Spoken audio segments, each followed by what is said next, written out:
Hindi ako papayag. Gagantihan ko kayo. Hintayin nyo lang. Hintayin nyo ang karma nyo. Girl, I'm here. Pisting yawa! Akala ko nakasuot ka na ng gown.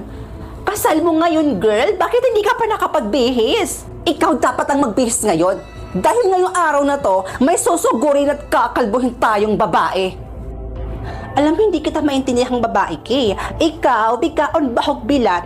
Akala ko ba pinaghandaan mo itong kasal mo, tapos ngayon hindi ka sisipot? Hindi talaga. Hindi ako sisipot dahil yung lalaki mapapangasawa ko, niloloko lang ako. Tapos anong gagawin ko? Tutuloy ako? Magpapakasal ako doon sa manlolokong yon?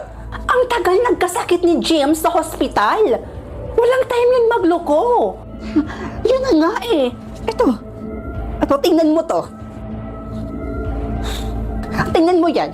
5 beses na yan siyang nakitang may ibang kasamang babae. Totoo nga. Kaya halika na. Samahan mo ako dahil susugurin natin yung babaeng yon. Ang panunugod ay para lang sa mga babaeng walang class. Meron ako naiisip na paraan Kung totoo ngang niloloko ka ng James na yon. Salamat, Carla, ha? Kahit pa paano, naging satisfied ako dun sa ginawa natin. Hinakot ko talaga lahat ng kilala kong influencer para ma-share yung post natin. And as of now, meron ng 24,000 likes at 14,000 shares na yung post natin. Sirang-sira na siya sa social media.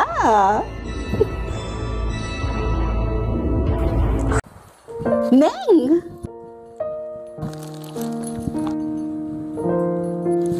Congrats! Teka, picture tayo. Pumunta ang ate mo sa school mo, nak? Ewan ko nga dyan kay ate, Nay. Hindi naman siya ganyan sa akin eh. Lagi kayang galit sa akin yun. Lagi akong sinusungitan. Tsaka wala naman pakialam yun sa akin sa kung ano yung gawin ko sa buhay. Tapos ngayon nagulat ako, binigyan niya pa ako ng ganito. Kilala ko yung ate mo eh. Dalawa lang yung rason niyan kung bakit nagkakaganyan yung ate mo. Una, may kailangan. Pangalawa, nakagawa yan ng kasalanan. Baka may nagawang kasalanan. Nay? O anak, tingnan nyo. Ano yan? Tricycle? Nay, second hand lang po yan ha.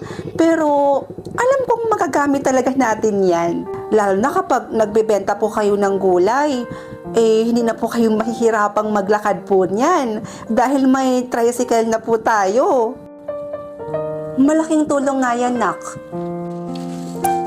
O, Neneng, para sa pinakamamahal kong kapatid. Sa'yo to lahat. Kakamitin mo to. 1 taong sahod ko rin to nung 2024. Pangkolehiyo mo. Mag-aaral ako ng college, ate? Basta ipangako mo sa akin na magtatapos ka ng pag-aaral mo, ha? O ito. Baka naman may pang-grocery pa ako dyan, nak. O ito, Nay. Para naman ito sa inyo. O, pangpuhunan nyo ito, Nay, ha? Mag-sari-sari store kayo dito para marami din po kayong pagkakitaan. Naku, salamat, nak. Oh, halina kayo. Kain na tayo. Nay, naniniwala ka po ba na ito yung sahod ni ate noong 2024? Parang nakakapagtaka po kasi. Kailangan na talaga nating malaman kung ano yung sikreto ni ate at kung bakit po siya nagkakaganyan. Alam mo na yung feeling ko, may boyfriend yang si ate na Amerikano. Anak, bakit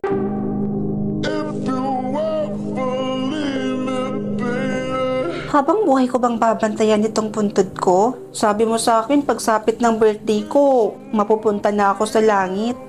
Gusto mo na ba talagang mapunta sa langit? Sige, ganito na lang ha. Kung sino yung taong magtatagal sa puntod mo ngayong birthday mo, mapupunta ka na sa langit. Iyon lang? Ang dali naman. Siyempre, yung mama ko, yung nanay ko, siya lang naman yung kakampi ko sa buhay eh. Malalaman natin yan maya-maya lamang. O ayan, may paparating na pala.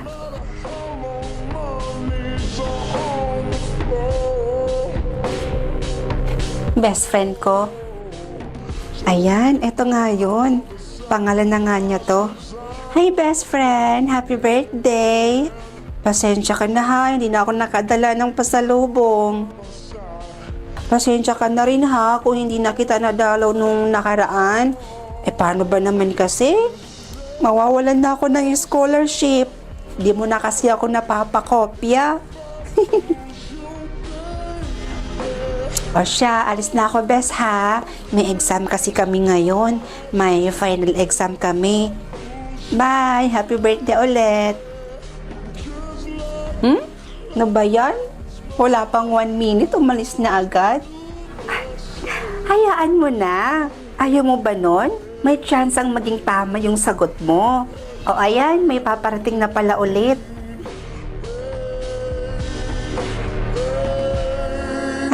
Si ate. Hi bunso. Happy birthday. Miss na kita. Miss na ni ate yung boses mo. Miss ko na rin yung pagsabihan mo ko ng, ate, bumaba ka na nga dyan. Kakain na tayo, oh. Ate, huwag kang magpapalipas ng gutom kasi magkakasakit ka niyan. Bunso, miss na miss ko na lahat ng yun, eh. Nakakamiss ka sobra. Siguro kung nandito ka lang, tapos buhay ka pa, tapos birthday mo, edi sana kumalat. Choose someone to die today. Rapist or your father? Siyempre, mas pipiliin ko yung rapist. Nay, alis na po ako ha. Papasok na po ako sa school. Anong oras na po kasi? Baka malate na ako. O sige anak, mag-iingat ka. Lalo na sa puting ban. Nangunguha pa naman yan ng pangit. O siya, sige Nay. Oo po, papasok ka na ba ngayon sa eskwelahan? Opo Lolo, papasok na po ako sa eskwelahan. Ba't ngayon lang po kayo pumunta dito? Napadalaw yata kayo. Ay, mano po pala. Kaawaan ka ng Diyos. Nga pala apo, nasa bahay niyo ba ngayon yung nanay mo? Opo, nasa bahay lang si nanay nagpapahinga. Bakit po Lolo? Pupuntahan ko lang at kakamustahin na din. Sige po. O siya, sige apo, pumasok ka na. Oo nga pala, anong oras na? O siya, Lolo, alis na ako ha. Papasok na po ako. Sige apo, mag-iingat ka. Sige po. Bakit kaya ganun? Ba't iba yung pakiramdam ko kay Lolo? Bakit na kaya hinahanap si nanay? Beshi! Uy, Bes! Kamusta? Sino ba yung pinili mo? Yung sa akin kasi, Bes, piliin ko daw kung sino yung gusto kong mamatay ngayon. Tapos, yung choices, rapist or your father. Siyempre, pinili ko yung rapist. Dapat lang yung ginawa mo, Beshi. Kasi kahit papano, nabawasan naman dito sa mundo yung mga ganong klaseng tao. Kaya nga. Uy, Burikat. After ng class, gala tayo. Punta tayo sa mall. O sige, libre mo naman yan eh. Kaya go ako dyan. Sandali lang, Bes, ha? Sasagutin ko lang, tumatawag si nanay. O sige lang, Besh. O hello, Nay. Napatawag po kayo. Anak ang lolo mo. Okay, applicant number 1, Patricia de la Cruz. Present. Okay, applicant number 2.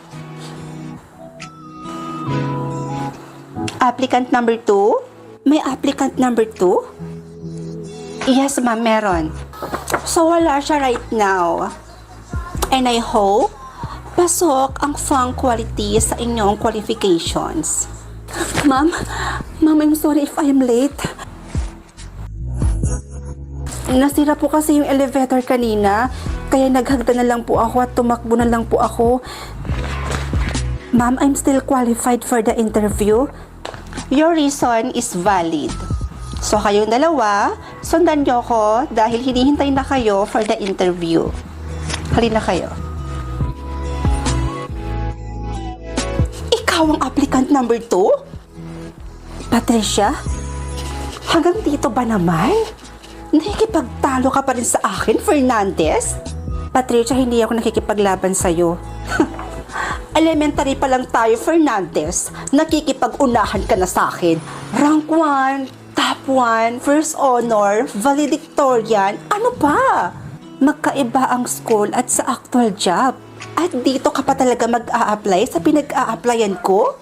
Sa bagay, nabalitaan kong gumraduate ka ng college ng... nga. Samantalang ako, graduated with flying colors. Cum laude. Hindi ka pa rin talaga nagbabago. Wow! Kakagising ko lang may choose one na kaagad. Pero ano to? Choose one? Maging matalino? O maging mayaman? Ay, dahil mahirap lang kami, pipiliin kong maging mayaman.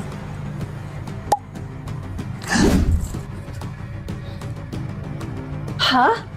Unlimited yung balance ko? So it means, mayaman na ako. Nay, alis na po ako Baka malit po kasi ako sa school. Papasok na po ako. Anong oras na po kasi? Baka malit na po ako eh. Bye, Nay. Anak, sandali. Huminto ka na lang sa pag-aaral mo. Ano po? Nay, bakit po? May problema po ba? Eh kasi anak, hindi ka na namin kayang pag-aralin ng tatay mo eh. Hindi na namin kayang bayaran yung mga tuition mo. Pero Nay, gusto ko pa pong mag-aral. Gusto ko pa pong matapos yung college ko. Anak, gustuhin man namin makapagtapos ka. Pero hindi ka na namin kaya ng tatay mong pag-aralin pa, anak. Alam niyo, Nay, makinig kayo sa akin. Huwag niyo na pong problemahin yung tuition ko. At ako na pong bahala. Ha? Ikaw ang bahala? Anong ibig mong sabihin, anak?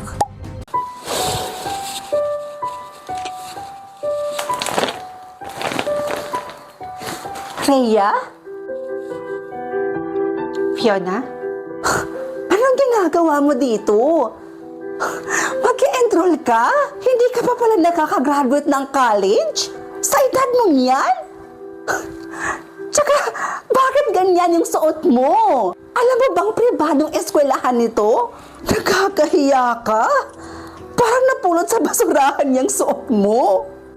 Grabe ka naman. Mukhang hindi naman Tsaka, anong problema dito sa suot ko? Eh, maayos naman to Mukha kang chimay. Alam mo ba yon? Hindi ka rin pwede mag-enroll dito dahil nakakahiya ka. Tsaka tingnan mo nga yung suot mo. Ang pangit. Mukhang galing pa yata yan sa ukay-ukay. By the way, gusto mo ba ilibot kita dito? Sa school na pinapangarap mo nung high school tayo. Baka mamaya kasi sabihin mong ang sama naman ng ugali ko. Sige ba? Ikaw na lang maglibot sa akin dito. Total, hindi ko rin kabisado dito eh. So, pwede bang ikaw na lang magbitbit ng mga gamit ko? Oo naman, okay lang sa akin. Sige, akin na. Ako na lang magdadala nitong gamit mo. Alam mo, ganyan na ganyan yung mga ugali ng mga estudyanteng bobo na ang hilig magsip-sip sa mga teacher. Right? Mukhang bagay naman sa'yo.